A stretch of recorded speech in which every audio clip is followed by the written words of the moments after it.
So magandang umaga sa inyong lahat. Dito po tayo na yun sa lugar ni Ma'am Paran G. Dikaya para po sa exclusive interview ni Ma'am Dikaya. Ma'am, pahawak po ng camera. Ako maghahawak ng camera, Jolios. Kulang kayo ng crew.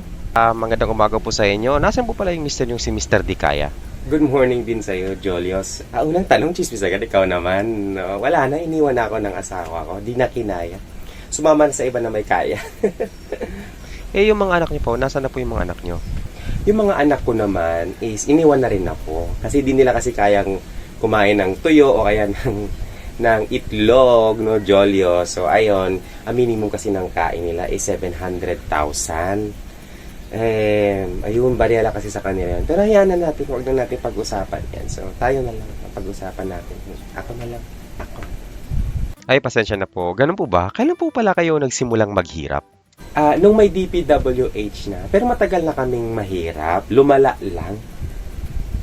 Sa Department of Public Works and Highways po ba yun? Yun po ba yun? Iba yan. Iba yun dito sa amin. Department of Plunderers Works and Hoarding man yan dito sa amin. Iba pala yun? Mm-mm. So paano po yun? May bidding po ba kayo para sa mga projects? Ikaw talaga, Jolios Palabero. Wala namang bidding na nangyari doon. Ang ginagawa mostly doon, begging. So, nagbibeg kami para mabigyan ng pondo. Begging. Hindi bidding, begging. So paano po yung sistema ng begging nyo po? Madali lang mag-beg doon, Jolios. Katok ka lang sa opisina nila, tapos after mo kumatok sa opisina nila, no, magbigay ka lang ng dokumento na may unting drama. Tapos kapag medyo maganda sa image yung drama mo para sa kanila, no, ayun, popunduhan ka na nila.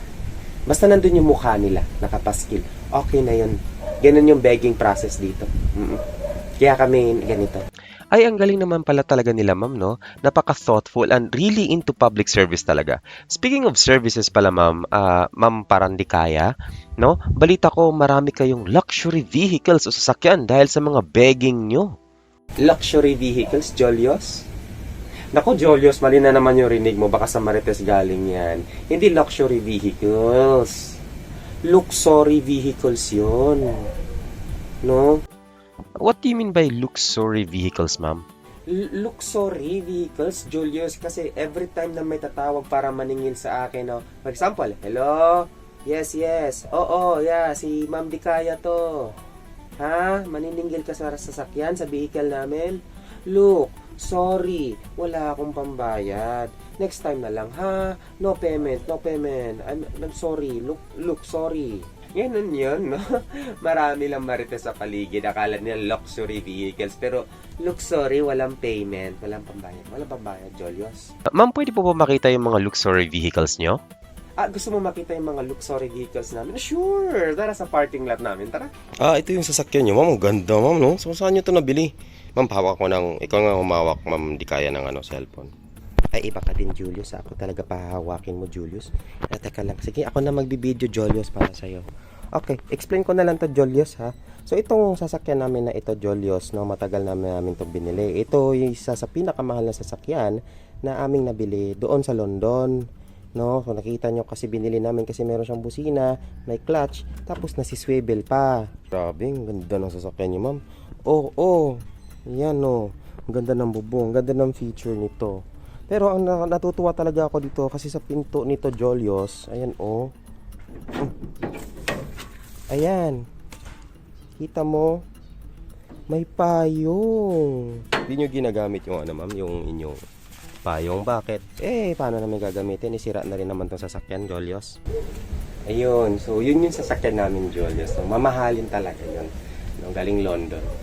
Buti nakalusot sa customs, ma'am. Kung galing London to, paano yun nalusot sa customs to? Customs? May pagka-slow ka rin, Jolios, no? Hindi naman kami dumaan sa customs, Jolios. Sa CI dumaan yan.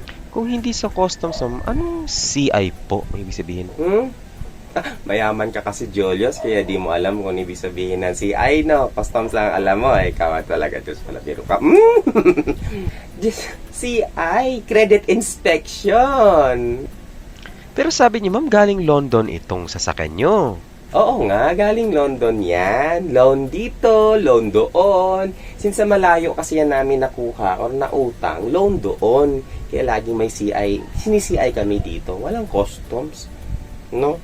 Ito talaga. Natuwa lang kasi ako, nakita mo yung pinakita ko. Natuwa lang kasi ako doon sa sasakyan na yun. Nakita mo yung payong sa may pinto. Hindi ko ginamit yun ever. Ay, bakit naman po di niyo ginagamit? Di namin ginamit kasi di na rin umaandar eh.